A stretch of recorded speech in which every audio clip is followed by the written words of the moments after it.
Salut les amis, alors nouvelle vidéo, on va traiter un sujet important, un sujet qui va être déplaisant pour moi et je pense que pour pas mal de supporters du FC Barcelone. On va évoquer le sujet Frenkie de Jong. Alors, comme vous le savez probablement, hier dans la nuit à peu près 23h minuit, une grosse information sort de la presse catalane qui t'explique que Frenkie de Jong pourrait quitter le Barça à 95% pour aller où? À Manchester United, qui vraisemblablement ne va peut-être pas jouer, sûr à la Ligue des Champions, voire l'Europa League, peut-être l'Europa Conference League, ce qui est assez étonnant.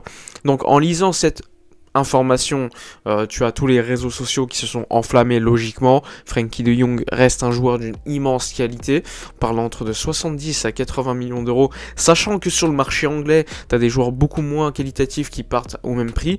Pensons à Maguire qui est parti à 80-90, pensons à des Declan Rice, joueur très intéressant en demeurant, mais on parle de 120-130 millions d'euros pour lui. Il y a quand même il y a quelque chose d'assez illogique au niveau de cette gestion du club si l'information est vraie.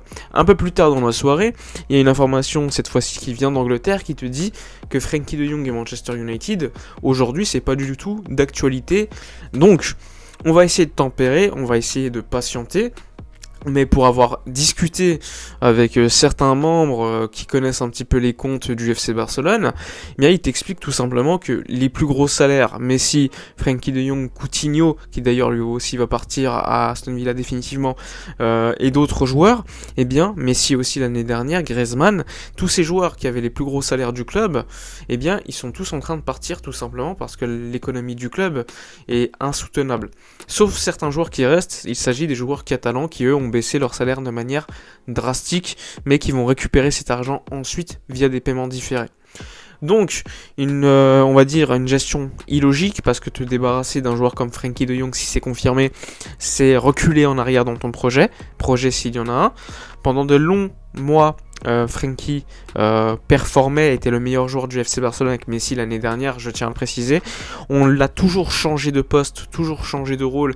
Il a joué en défense, comme numéro 6 en double pivot sous Ronald Koeman avec Busquets, puis un peu plus haut sur le terrain, où il marquait pas mal de buts. En fait, Frenkie de Jong n'a jamais eu cette continuité au niveau du rôle. Évidemment qu'il a été irrégulier cette saison, et personne ne va l'enlever, mais ça reste un joueur d'une immense qualité. Tu le gardes un an de plus, mais au pire, s'il est pas bon, tu le revends, tu vas le revendre encore énormément cher, parce que c'est un joueur, tout le monde le sait, qu'il a une grande qualité, que ce soit le Bayern, City, le PSG. Tout le monde aimerait avoir Frenkie de Jong et nous on l'a dans notre effectif et on veut s'en débarrasser pour des raisons économiques. Des raisons économiques qui, ok, sont assez explicables, mais si de l'autre côté tu prolonges Sergio Roberto, où est la logique? Si tu signes certains joueurs moyens qui touchent des gros salaires, comme potentiellement Marcos Alonso, Kessié, Christensen, qui certes, si tu les additionnes, ça fait un gros salaire aussi, donc tu prends pas mal de joueurs moyens, et tu te débarrasses d'un top joueur.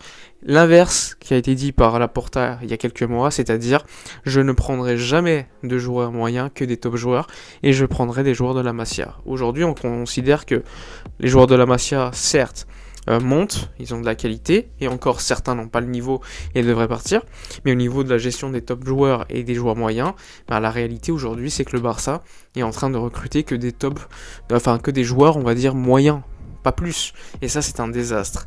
Heureusement qu'on a des joueurs comme Pedri, comme Ansu Fati, mais ça reste des jeunes joueurs qui ne vont pas te garantir non plus une certaine performance lors de tous les matchs, et encore Pedri peut le faire, mais Ansu Fati vous connaissez physiquement.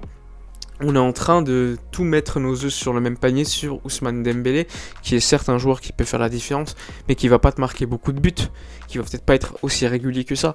Donc c'est une gestion du club très très compliquée, et vraisemblablement ça va encore continuer pas mal de saisons.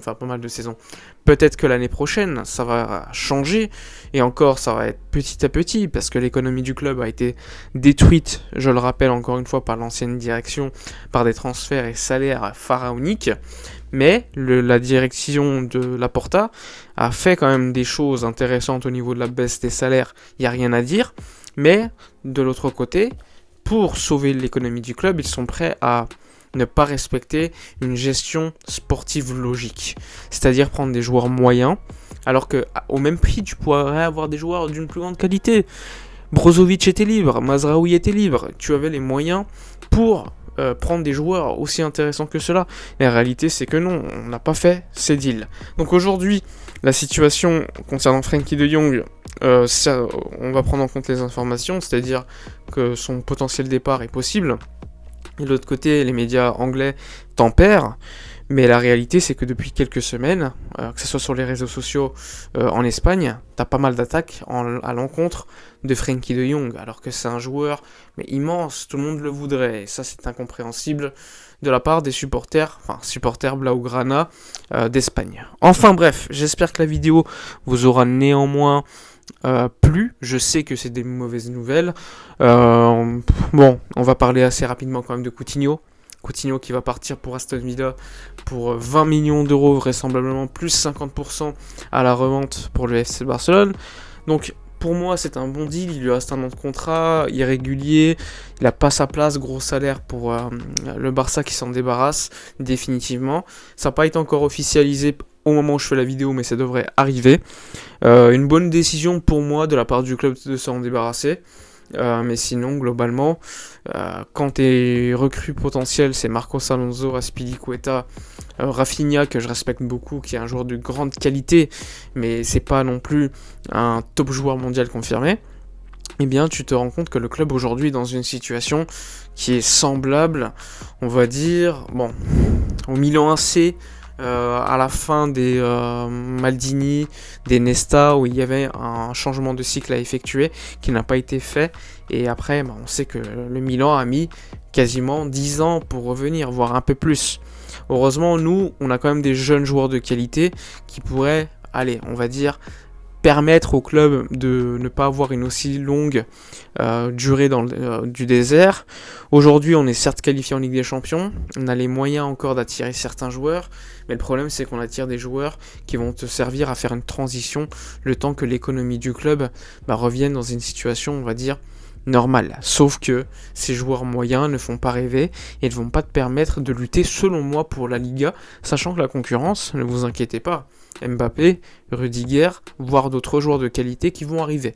Donc, on est très très loin. J'aurais pu accepter que le club soit en difficulté financière, mais s'il recrute de manière intelligente, sans trop dépenser, pourquoi pas. Sauf que c'est dans les faits, pour l'instant, pas le cas. Je tiens à préciser que la vidéo, on est début mai. Pas mal de choses peuvent encore changer d'ici la fin du mercato, qui n'a même pas commencé, je le répète, mais c'est juste ma sensation aujourd'hui. Évidemment, cette sensation peut évoluer lors des prochains mois, mais je serais assez surpris qu'elle change. Te débarrasser d'un top joueur pour en recruter un autre, et encore je ne pense pas, bien c'est pas non plus, pour moi c'est reculer de 2 pas pour avancer de 1 pas. À la fin, tu auras reculé quand même d'1 pas. Enfin bref, je vous laisse avec cette vidéo qui aura été très pessimiste. N'hésitez pas dans les commentaires à essayer d'apporter un peu plus d'optimisme. Moi, j'y arrive pas. N'hésitez pas à vous abonner à la chaîne. On va suivre l'évolution du club en espérant que le club évolue d'une manière positive. N'oubliez pas de vous abonner, de liker, commenter, partager. Je vous dis donc à la prochaine et d'ici là, comme d'habitude, portez-vous bien.